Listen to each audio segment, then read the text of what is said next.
Well, hello, everybody, and welcome back to the Off-Farm Income Podcast. Thank you very much for joining us here on our YouTube channel for episode number 856. Well, today we have got a story of community service like none I've ever profiled. This gentleman I'm speaking with today is doing a ton for his community, both in and outside of his business, both as an elected official and a volunteer. Really phenomenal story. We're going to be speaking with a gentleman named Anthony Karhoff coming to us from Michigan, and we'll tell you all about how I found him in the episode. We'll get that started for you right now.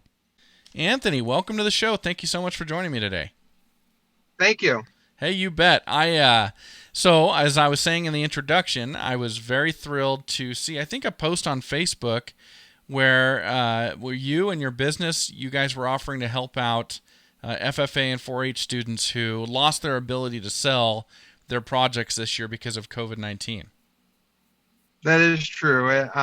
When our county fair announced that they were canceling fair this year, I knew that there was going to be hundreds of 4-H and FFA members who are going to be stuck with animals and no source of income, which when I showed in 4-H and FFA, all my animals, when I sold them at fair for market, went to help out for my college education, school funding, and stuff like that.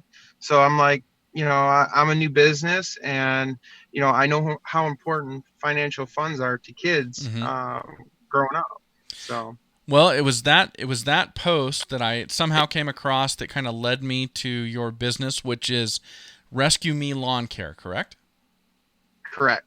Rescue Me Lawncare, and then also, are you still in the honey business and the bee business? Yes, we are, and we are growing exponentially right now. We started out with 2 hives 3 years ago, and we're almost over 50 right now. Wow! And we incorporate youth in those programs where we invite them out to the farm, and we buy them all the bee suits and everything, and they get to come out there and learn how to maintain hives and give them a little bit of responsibility. Very cool. Well, we'll delve more into that here in a second. So, where are you located? I'm located outside of a small village called Bancroft, Michigan, which is in the heart of Michigan. Okay. And it's kind of in the middle of the mitten, which is like right here. That's how we always refer to Michigan. Okay. But we're right in between Flint and Lansing. Okay. All right. Very good. Now you've got an interesting story in that you just made a big transition to being self-employed a year ago. Is that correct? Well, I had 17 years working for Home Depot, and my grandfather passed away early last year, and said, he reminded me of what my passion was, which is working with, children, community, more hands-on. And I've always enjoyed landscaping and working with animals and working with people. So I changed. I had a whole life change. I mean, I flipped it around 360. So really? So you're no longer with Home Depot then? No longer with Home Depot. Nope. Okay. I miss all my coworkers and everything. I worked as a district employee, and I traveled from store to store. And then this company started to restructure, and they started keeping us more centric towards a few stores. And I didn't like being locked in a building anymore, and I wanted to be out doing things with my hands. I mean, I've always been a hard worker. I've always, been working in the fields, working in the barnyard and stuff like that. And it took 17 years to realize that wasn't my passion anymore. And I'm doing landscaping, lawn care, and working with honeybees, and I love it. That's great. Well, good for you. It took me 15 years, so I was 2 years quicker than you to make the transition, but about the same timeline. Sometimes it just takes someone to give you a little initiative to go that direction. Okay. So now, how old is Rescue Me Lawn Care? How old a business is so that?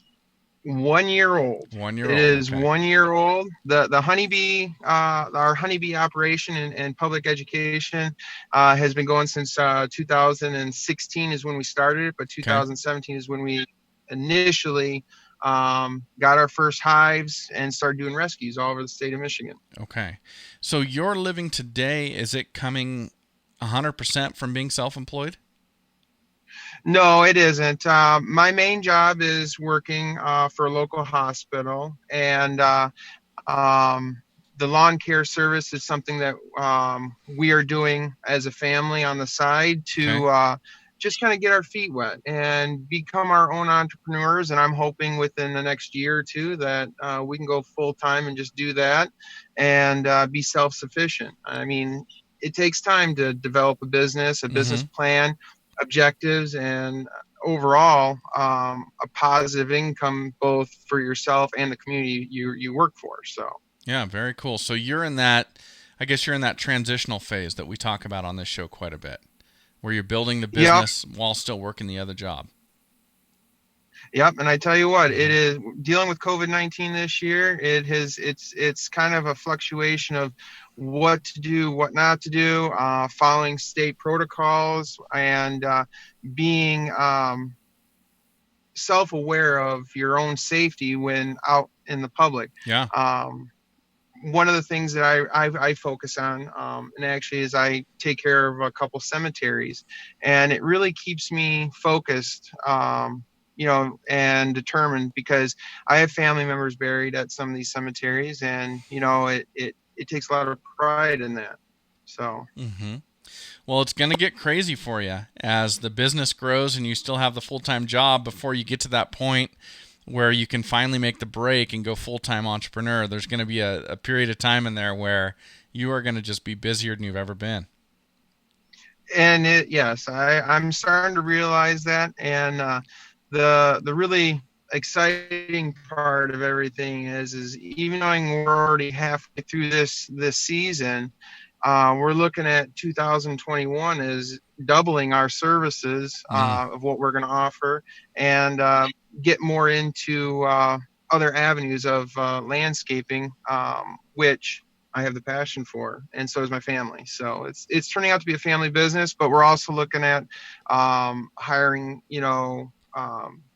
kids or high schoolers who want Mm-hmm. to look at, getting something involved with, you know, um, turf management or something like that, where they can kind of come out and learn a little bit and, learn a little bit about customer service too. Mm-hmm. So. And I understand that there's a farm thrown in the mix here somehow. Yes, I have a farm. I've been farming since 1994. I was 10 years old when I got brought into it with my grandmother, and she actually called it Dreamweaver Farms.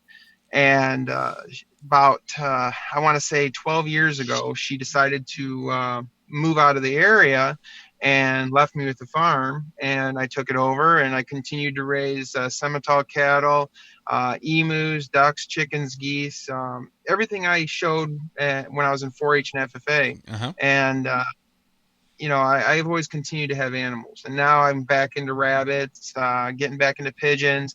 But the cool thing is I've invited the public to come out to my farm and let their kids have the opportunity to feel animals, to actually have that touch, because a lot of the kids nowadays don't have the opportunity to have a one-on-one interaction with animals. And all of my animals on my farm are very people friendly, Mm-hmm. and I work with them a lot. And this gives families the opportunity to, see what it's all about and see if that's the right direction they want to get their kids involved. Because if you ask anybody that knew me growing up, I wouldn't be where I am today, because I grew up ADHD. I was shy can be, and 4-H and FFA kind of led me to where I am today. I mean, I was a township supervisor for 4 years. I was chairman of all 16 townships in my county for 2 years while I was a supervisor. I'm currently running for election this year for the same position I ran 4 years ago. Mm-hmm. But I was very shy and timid, and if it wasn't for 4-H and FFA, I wouldn't be where I am today. So. Very cool. Well, good. I hear that quite a bit in my interviews with FFA students and people who are involved in the FFA, and so I think you're living proof of where it can take you. It can, and I try to show families with children that have depression or anxiety or over excitement. Well, I can't think of the word, but basically I try to give them the opportunity to blossom into something better by using a weakness and turning it into a strength, and to go from there. So, all right. and Well, that's what I try to do. and so the farm is Dreamweaver Farms. Is that right? Well, that was the initial. That was what my grandmother called it when I was growing up, Okay. because it was a dream she had, and when it weaved us as a family together and kept my family together, as I was growing up. And I chose to change it to Karhoff Farms because, well, that's my last name, and Okay. it's time for me to have my own roots Sure. and grow. So I wanted to name it after the family farm. So Karhoff Farms. Well, and that song Dreamweaver was just unbelievably popular in the 70s and early 80s, but it's been a few decades since that came out. I think it's Well, and go ahead. no. I was just gonna make a guess. Is it Gary Wright who sang that song? That's a deep pull for me. To be honest, I'm not quite for sure. That was something my grandmother and Aunt Kathy came up with. I was born in '84, so that was like 10 years before me. So, All right. it's before my knowledge. All right. Well, I can't help it. I'm going to look it up. So while I'm doing that, Okay. tell me about your family business. So who's in the family? So we have my father, who is going to be joining us hopefully full time next year. Right now, he helps me. I'm not really mechanically inclined. I don't have his gift of working on things, but Uh-huh. he's teaching me how to maintenance my own lawn care equipment. And then I have my spouse that works with me, and he really, really is one of my drives behind me.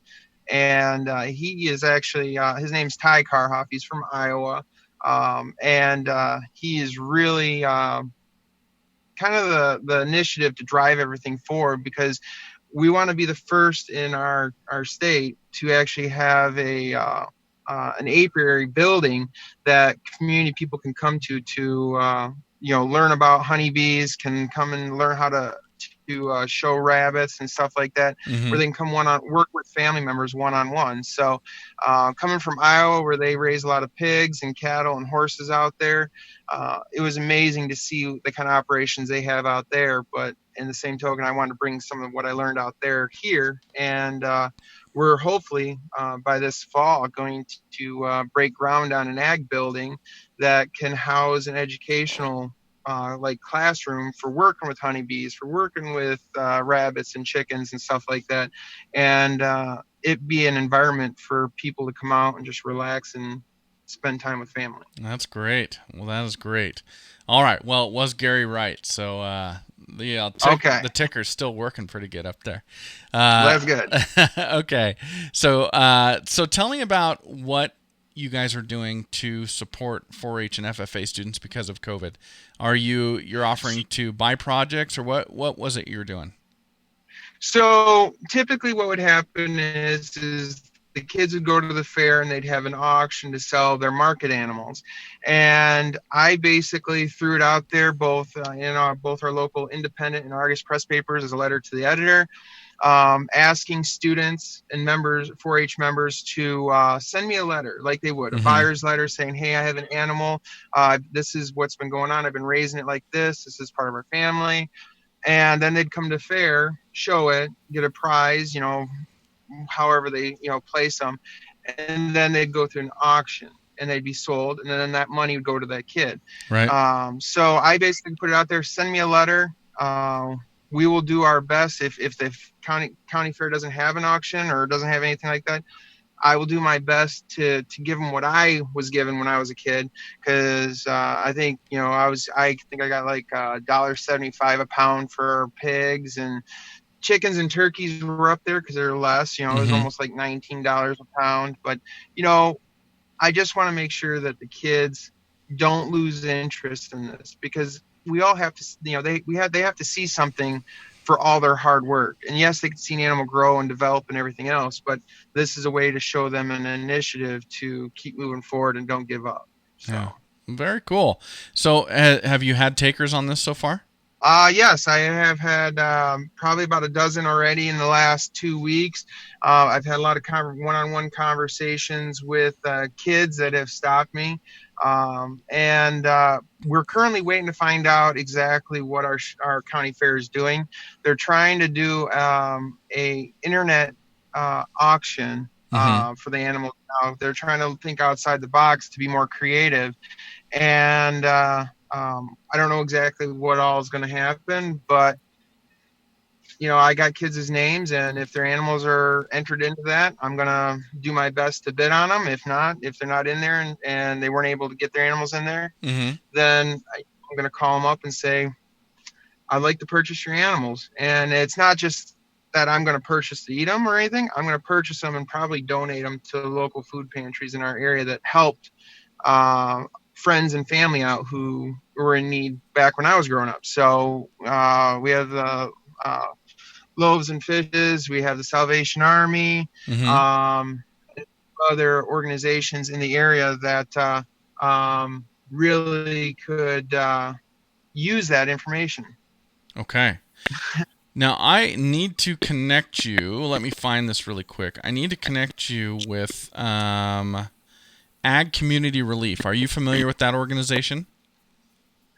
No, I'm not. So they're actually based in Michigan, and I just interviewed them for it was episode number 848 of this show, which was just 2 Fridays ago, I believe, maybe 1 Friday ago, July 3rd. So, Okay. yeah, and 2 Fridays ago as this episode comes out. And I spoke with Courtney Gordon, who I think she lives in the Thumb of Michigan, if I remember right. Anyway, Ag Community Relief, they're putting together online auctions for 4 states. Michigan is one of those states to be able to auction off farm animals or fair animals for 4-H and FFA students whose fairs have been canceled.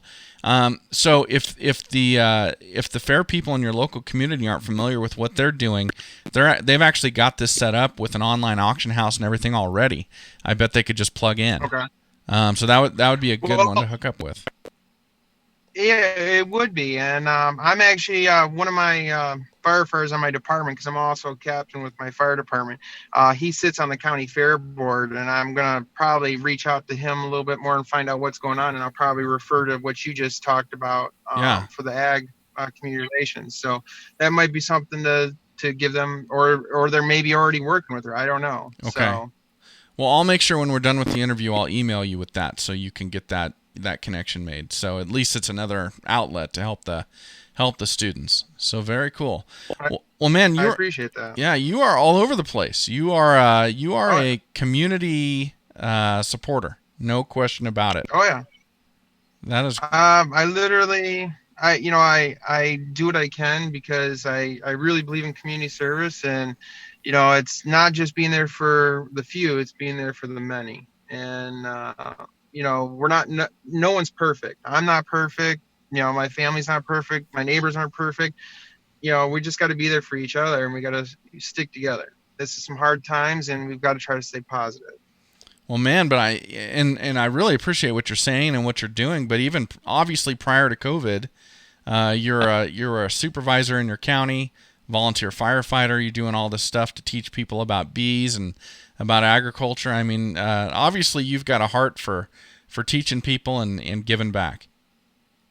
Yes, and that's something I've always enjoyed doing, and that actually started my senior year in high school when I was in FFA and everything. They actually let me be the first student to actually teach an elementary class for a couple hours as an elective section.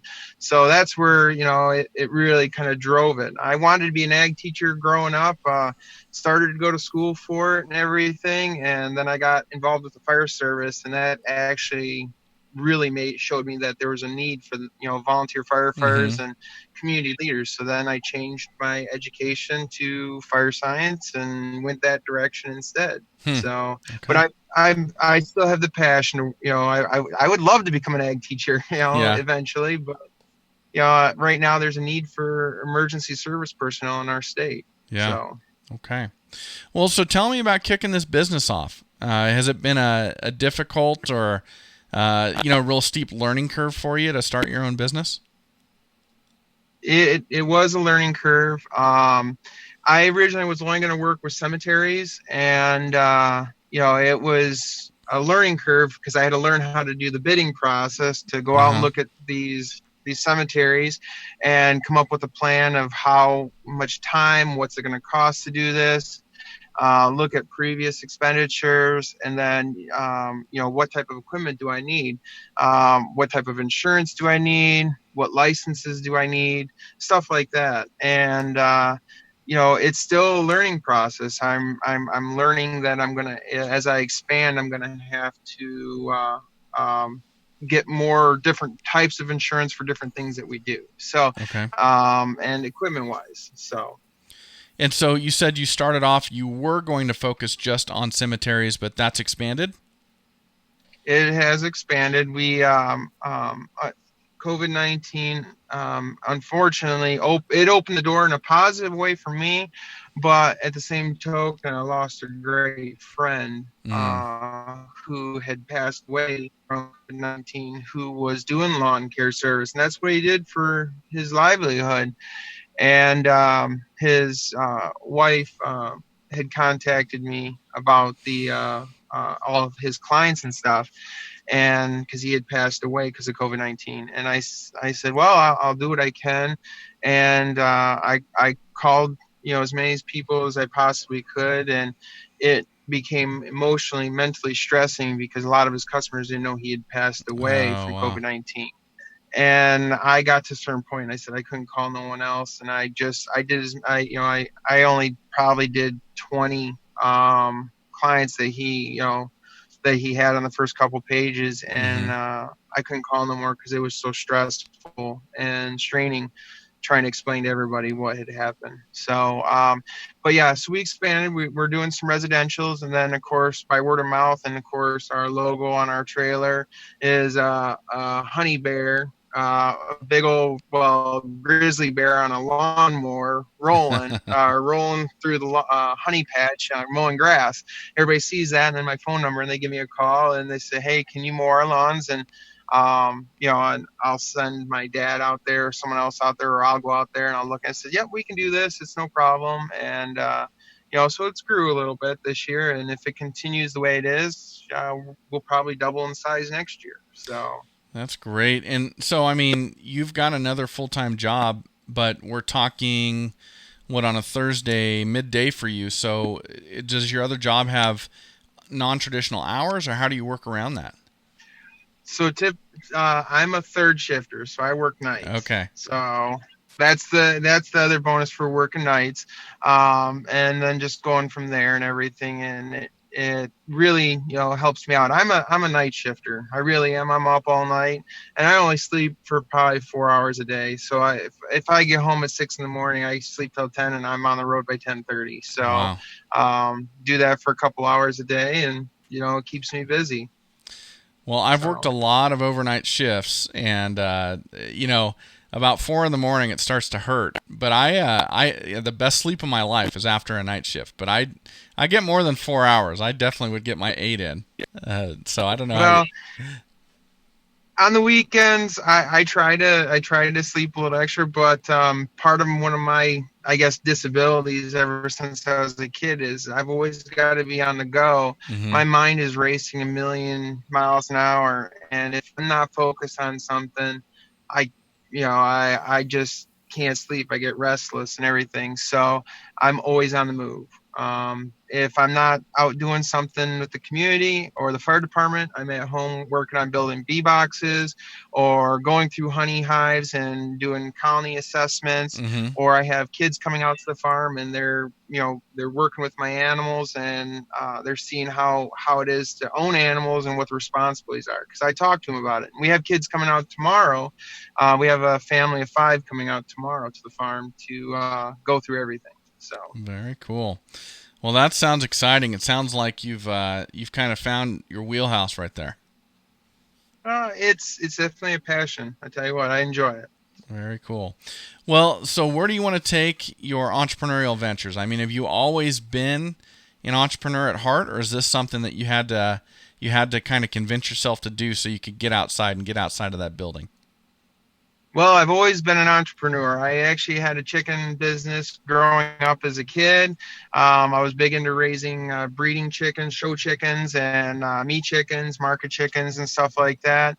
And then, of course, adulthood kicked in when you turned 18, graduated high school, and you got to get a job because you got to, pay taxes and be an American citizen. So it was a learning curve, but it took some time. I've always been a self-driven individual, and it's been driven by family and community. So it's going to continue to expand as I get older. So very good.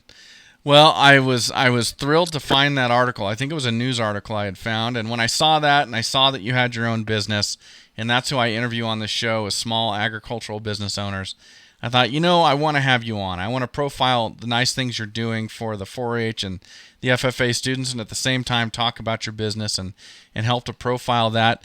Anthony, if somebody listening, if they wanted to contact you for some reason, what would be the best way for them to do that? Well, they can look me up on Facebook at Anthony Karhoff. I'll be in my officer's uniform for the fire department, or they can get a hold of me at 517-673-3989. That is my personal cell phone. I've had that ever since 2003. And anybody who's ever needed any help with anything, they've always reached out to me via cell phone or internet. So, or they can get a hold of me by my old email, by my original email address I still use today, which is chickenmanffa@yahoo.com. All right. And is there a Facebook page or website or anything like that for your lawn care business? Yep. Rescue Me Pure Lawn Care is on Facebook. We do updates on some of the things that we're working on.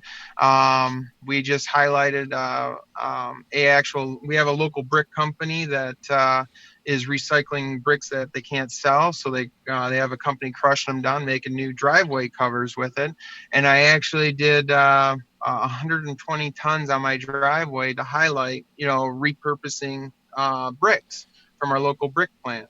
So, and it has had an amazing amount of attention, and it helped out a local business that actually sells it. And it's one of the things I like to kind of show other people is you can repurpose things too and make your personal property or your business property look better. So very cool. Well, thank you so much for everything you're doing, and thank you so much for coming on and sharing a little bit of it with us today. Yep, no problem. I appreciate it, and gave me a chance to get out of the heat and sit in the truck in the AC. Well, thank you for joining us here, everybody. Special thanks to Anthony Karhoff for coming on, and as always, enjoy your journey to the ultimate lifestyle business, agriculture.